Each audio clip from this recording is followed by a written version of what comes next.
Today's guest, Wilma Low, has spent her career looking after the systems the rest of us take for granted. Trading floors, global banks, oil and gas, transport for London. When things went wrong, Wilma was often the person asked to fix it. She has led huge IT operations and transformations for companies like BP, Barclays, Thomson Reuters, Real Elsevier, and Rentokil Initial. She has run teams of hundreds, managed budgets in the hundreds of millions, and been responsible for keeping critical services running for tens of thousands of people across the world. Wilma is the leader organizations call when something is on fire, a failing program, an unstable system, a security risk keeping the board awake at night. She has built services, designed global follow the sun support models, and created incident and problem management systems that became the standards across entire companies. A few years ago, she did something very different. She became the owner of Loch Insch Fishery in Aberdeenshire. Today, she divides her time between running a rural fishery and using her experience to support other leaders, especially women, in high-pressure roles. Wilma believes leadership is not about being the loudest voice in the room. It's about staying calm when everyone else is panicking. It's about taking responsibility, telling the truth, and doing what needs to be done, even when the only reward is your own integrity. I am Virpi Tervonen, mentor at Mentors for Women. Today, I am speaking with Wilma Low, also a mentor here with us.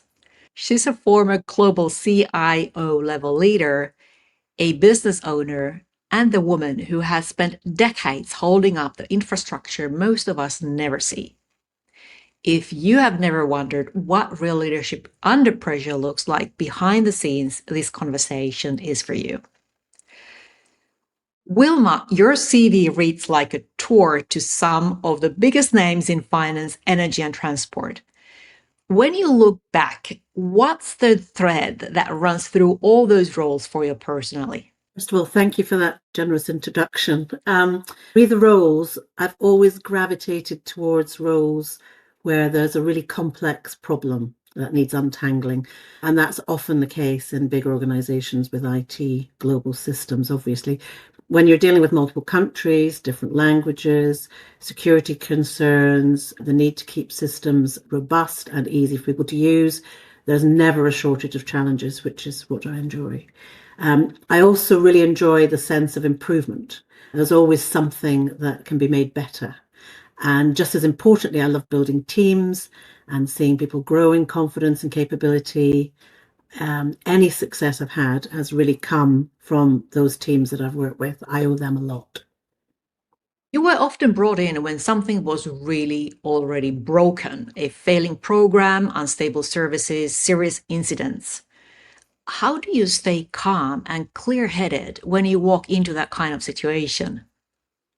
Yes, I always tell myself that no matter how bad things look, they can be improved. There is always something you can improve on. So the first thing I do is get clarity, what actually needs attention right now and what doesn't. Then I break things down into manageable chunks so the situation doesn't feel overwhelming. And once the team starts to get a few early wins, even the small ones, I find everything changes. Confidence lifts, people feel more in control, and suddenly the bigger problems don't seem so daunting. Large technical teams across multiple countries and time zones. What have you learned about leading people you rarely see in person, especially when the pressure is high every day? I think reasonably obviously communication is everything. It doesn't matter whether that's calls, messages, or video. People need to feel connected. Just as important, I would say, is respect.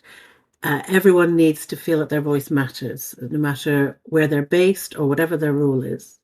That means listening properly, being consistent, showing up in a way that makes people feel valued. When people feel included and respected, I find they stay engaged even when the pressure is relentless.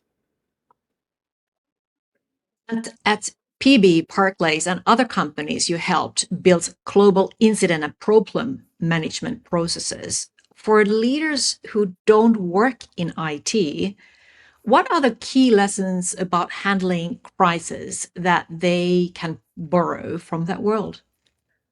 Again, I would say clear and consistent communication is absolutely vital.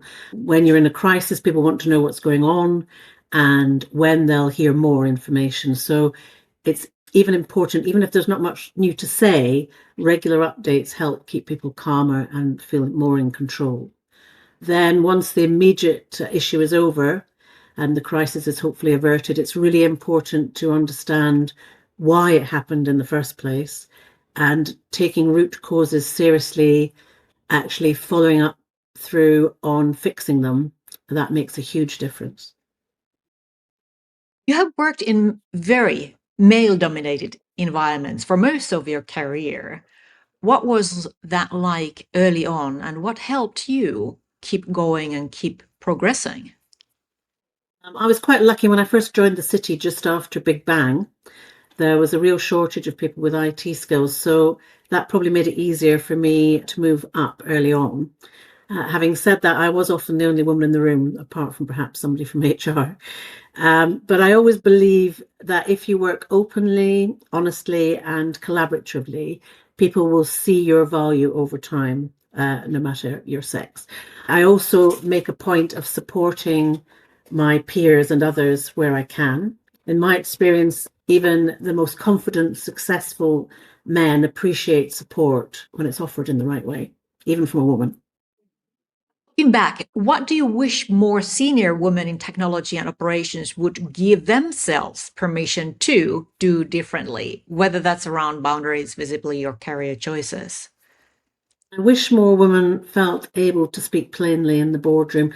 We can still be far too polite, I think. If you need to swear, then swear, just not at people, because respect, it always matters, as I've said.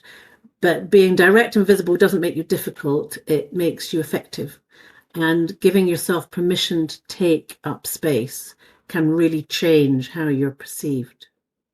When you mentor women through Mentors for Women or local networks, what kinds of questions do they bring to you most often?